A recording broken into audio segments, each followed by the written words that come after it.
Bonsoir tout le monde, ici Monsieur Cacahuète et Zo. Zou. Ce soir nous sommes dimanche, non, Non, mais bon, nous sommes lundi 31 octobre 2022 et il est déjà 22h54. Aujourd'hui dans ce nouvel épisode à découvrir sur Amazon Prime, on va vous parler de la série télé La Roue du Temps. Mais qu'est-ce que c'est que La Roue du Temps ? À la base, c'est une série littéraire de romans d'heroic fantasy avec un petit côté sombre et qui bon, j'attends que t'aies fini. excuse-moi, j'avais soif. Donc à la base, La Roue du Temps, c'est une série de romans d'heroic fantasy. Alors je n'ai pas lu les livres encore, mais j'ai découvert la série et du coup ça me donne envie de me plonger dans les livres. Donc on est sur l'heroic fantasy avec un petit côté sombre. Et du coup, c'est sorti en exclusivité sur Amazon Prime. Il y a déjà une première saison et il y a déjà une deuxième saison qui a fini d'être tournée et qui aurait dû sortir il n'y a pas si longtemps que ça. Mais comme en ce moment sur Amazon Prime, il y a Le Seigneur des Anneaux, la série télé, et que la série La Roue du Temps est tellement populaire que Amazon Prime aurait peur que ça fasse ombrage, d'après ce que j'ai pu lire sur internet, et donc du coup ils ont décidé de décaler, de repousser la sortie de la saison 2 de La Roue du Temps pour être sûr que ça ne porte pas préjudice au Seigneur des Anneaux. Alors je ne sais pas ce que vaut la série la télé Les Seigneurs des Anneaux, puisqu'on ne l'a pas regardé encore avec Zoulut. Du coup je n'ai pas encore vraiment d'avis là-dessus, mais en tout cas la Roue du Temps semble être très populaire et moi j'ai beaucoup apprécié. Alors, au niveau de l'histoire, de quoi ça parle? Alors déjà, il faut savoir qu'on est sur un mélange d'univers qui rappelle beaucoup de franchises célèbres d'heroic fantasy, même de dark fantasy, si je devais citer, et même un peu de la science-fiction. On a un côté Dune quand même assez prononcé. Si vous connaissez un petit peu l'univers de Dune avec les Bene Gesserit, eh bien, on peut voir beaucoup de similitudes avec les Aes Sedai. Qu'est-ce que c'est que les Aes Sedai? Les Aes Sedai sont une caste de magiciennes dans le monde de la Roue du Temps. Et dans le Roue du Temps, en fait, il y a un pouvoir magique, une source de pouvoir magique qui s'appelle l'unique, tout simplement, l'unique. Les femmes et les hommes peuvent puiser dans l'unique. Seulement le problème, c'est que lorsque les hommes puisent dans l'unique, ils se font corrompre par les forces des ténèbres, ils sombrent dans la folie et deviennent très dangereux pour le monde. Du coup, il est très malvenu. Très peu d'hommes ont la capacité de puiser dans l'unique et en général, ça se finit pas très très bien. Par contre, les femmes qui ont un pouvoir naturel, qui ont un don naturel pour puiser dans l'unique, sont assez vite remarquées et sont recrutées pour faire partie de la caste des Aes Sedai.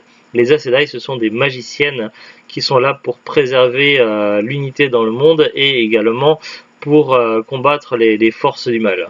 Après, les Aes Sedai sont divisés également en 4 castes distinctes. Du moins, dans la première saison, on en voit 4 castes, mais il se pourrait qu'il y en ait d'autres. Il y a donc les Aes Sedai bleus, ils appellent ça l'Ajat. L'Ajat bleu, donc c'est les Aes Sedai qui en général sont assez solitaires. Elles voyagent dans le monde, elles ont plutôt un rôle d'espionne, de récolter des informations, et elles ont un rôle très solitaire. Il y a l'Ajat rouge qui sont là plutôt pour préserver la justice et faire en sorte que la justice ait lieu. La jatte verte qui est plutôt liée, qui est plutôt en soutien, mais après je connais pas les détails de la jatte verte. Et il y a la jatte blanche qui est plutôt liée vraiment à la magie de soin et à la régénération. Ça, c'est les grandes factions qu'il y a dans les Ajats. Et il y a un lieu de rassemblement où tous les Aes Sedai ont une sorte de QG, c'est une sorte de tour, et ils ont une grande chef qui est élue à leur tête. Grosso modo, c'est un petit peu ça les Aes Sedai. Du coup, ça fait beaucoup penser aux Bene Gesserit, et d'ailleurs, il est question de pouvoir et d'occultisme dans le monde de Dune, et normalement, c'est réservé aux femmes. Si un homme essaie d'utiliser ce genre de pouvoir, ça pourrait très mal finir et sombrer dans la folie, et on le voit tout ça dans l'univers des films ou des mini-séries Dune, et même dans les romans. Bref, donc on a ce côté-là de Dune qui se rapproche un petit peu dans la Roue du Temps. Il y a une inspiration là-dedans, mais ça puise également dans d'autres univers. Il y a un côté heroic fantasy avec une une sorte de force des ténèbres principale qui fait penser quelque part d'une certaine façon à Sauron. Il est plusieurs fois mentionné un œil. Il y a également des armées, des tourelles, des lieux, des paysages, beaucoup de choses qui font penser au Seigneur des Anneaux, y compris le fait qu'il va y avoir une petite communauté qui va voyager parce qu'il y a des élus, tout ça, qui fait penser un petit peu par certains aspects à la communauté de l'anneau. On a également certaines créatures spectrales qui font penser un petit peu aux espèces de spectres là dans Harry Potter, ou voire même au roi déchu, au roi maudit dans le Seigneur des Anneaux. On a également au niveau des références, on a également donc tout ce qui est jeu de pouvoir et guerre entre les factions, même dans les Aes Sedai même, qui fait penser fortement à Game of Thrones. D'ailleurs, il y a également rien que le générique d'introduction de chaque épisode qui fait penser un petit peu au générique de Game of Thrones. On a également un côté assez sombre, donc on retrouve certains univers. Il y a même un des personnages principaux qui fait penser fortement au héros de Eragon. Et également mention d'un dragon, ou plutôt la réincarnation d'un dragon.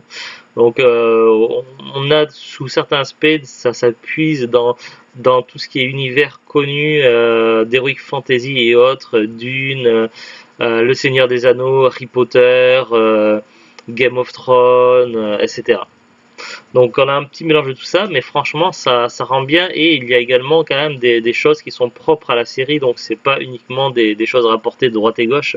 L'ensemble est très cohérent et fonctionne très bien. Bref, donc là j'ai fait une petite aparté, mais pour en revenir à l'histoire, on est dans un monde qui a connu une civilisation hautement avancée, un petit peu comme l'Atlantide à son temps. Sauf qu'il y s'est passé un drame et les forces des ténèbres ont dominé le monde en grande partie. Là-dessus, une force élue qui se réincarne siècle après siècle, qui est appelée le dragon millénaire. Parfois, le dragon est représenté par une seule personne, mais parfois par un groupe de personnes. Il est question à ce moment-là de dragons en plusieurs têtes. Donc il est question de dragon qui peut pencher à la fois du côté du bien ou du côté du mal, et qui n'a pas connu toujours de bonnes choses, qui a été parfois responsable de grandes fractures, et qui peut être influencé par les forces du mal. Du coup, on va avoir également tout ce qui est la roue du temps. La roue du temps, c'est un peu le cycle des réincarnations, et avec une forte croyance sur les réincarnations, et qui est prouvée par le dragon lui-même qui se réincarne. Donc il y a également ces histoires de réincarnation qui sont très importantes pour les croyances.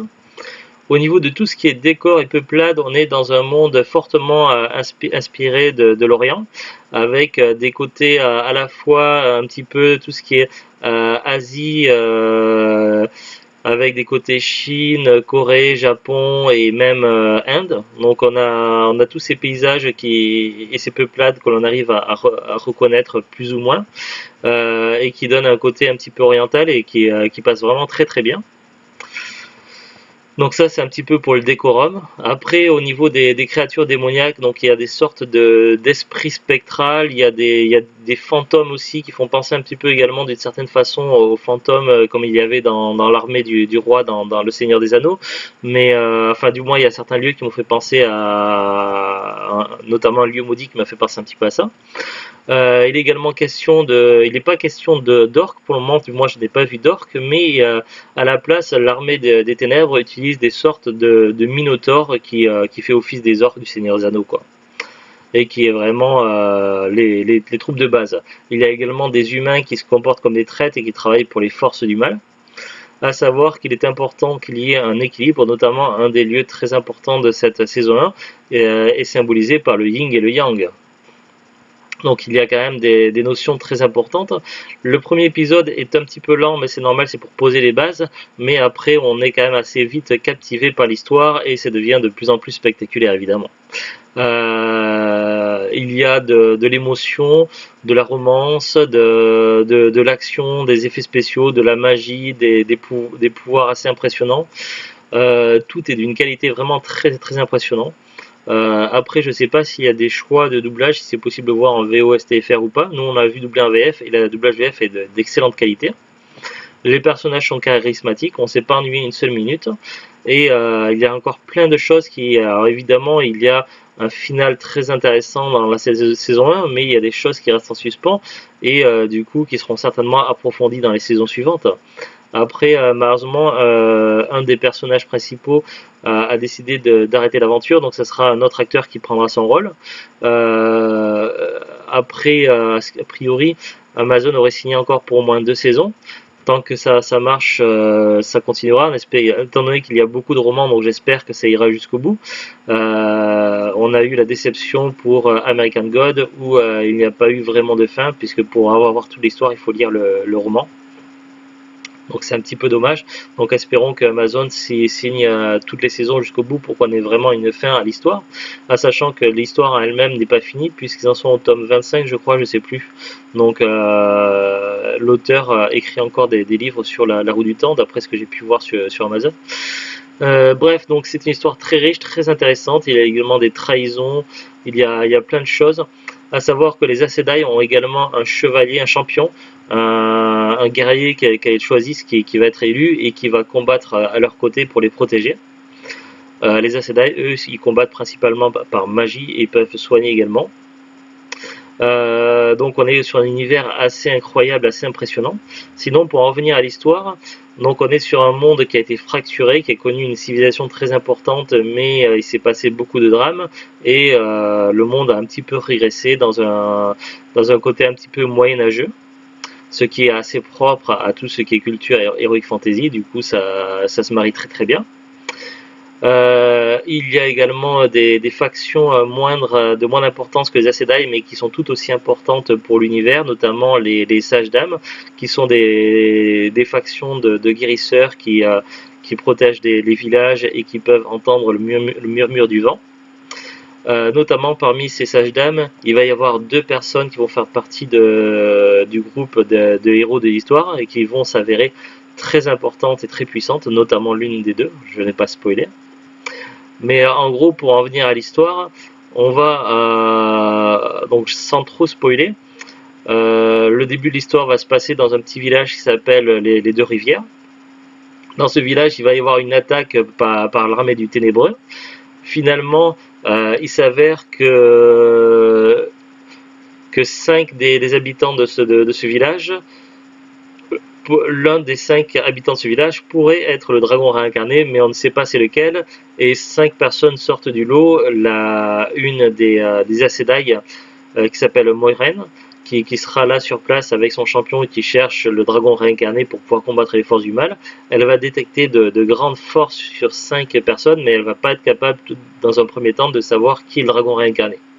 Du coup, comme les forces des ténèbres vont vouloir s'en prendre également à ces 5 personnes et leurs proches seront forcément en danger, du coup, à la fois pour protéger leur famille, mais aussi pour les prendre sous leurs ailes et leur faire comprendre leur destinée, Moiraine prend avec elle ces 5 personnes et ils partent à l'aventure pour aller à la tour.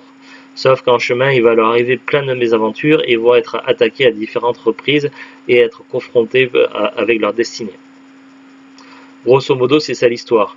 On va avoir, parmi les personnages principaux, il va y avoir Moiraine et son champion.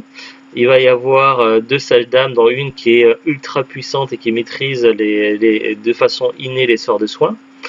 Une autre qui a des capacités très intéressantes et que le personnage a encore beaucoup à être développé, on ne sait pas encore grand chose.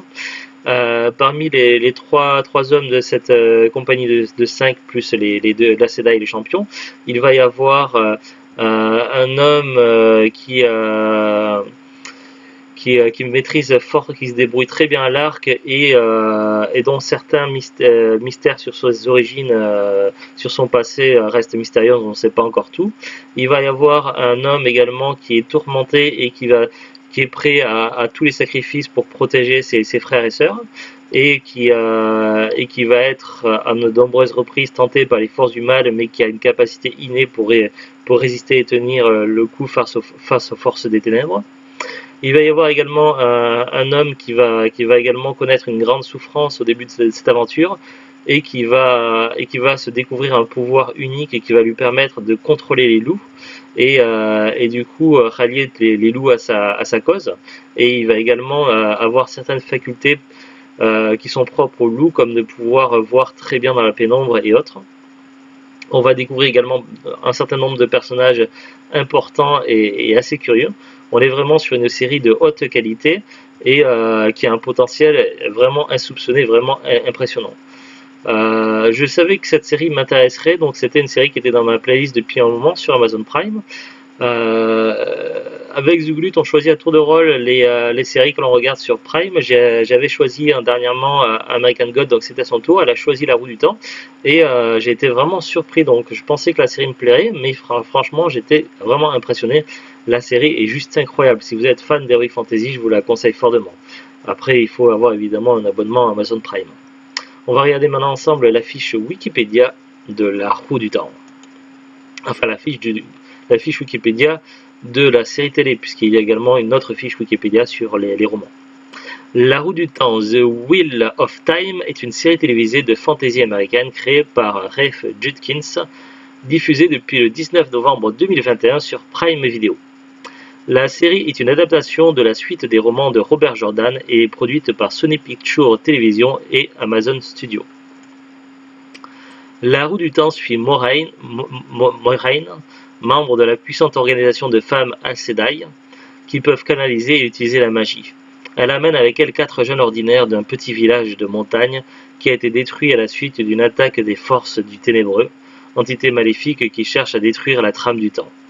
Parmi ces 4, Moiraine pense que l'un pourrait être la réincarnation du dragon, un ancien héros et puissant canalisateur qui est prophétisé à sauver le monde ou le détruire.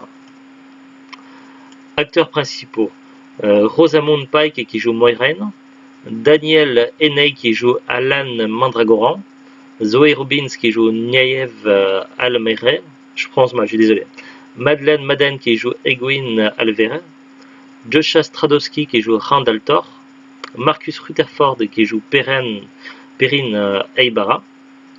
C'est marrant, il y a un Perrin mais il n'y a pas un Pippin. Barney Harris qui joue Matt Cotton, Kate Fleetwood qui joue Liandrine Guirel, Priyanka Bose qui joue Alana Mosvani, Ahmed Inamushon qui joue Loy, Sophie Okonedo qui joue Siwan Sanche, Kyle Alexander qui joue Min Farshaw et Fares Fares qui joue Ishamael. Après, parmi les acteurs récurrents, on a également Michael McKelton, Peter Franzen, Alvaro Morte, Ahmed Animation, Alexandre Willom, Joan Myers, Jennifer Chion Garcia, Emmanuel Imani, Taylor Napier et Christina Rousseau.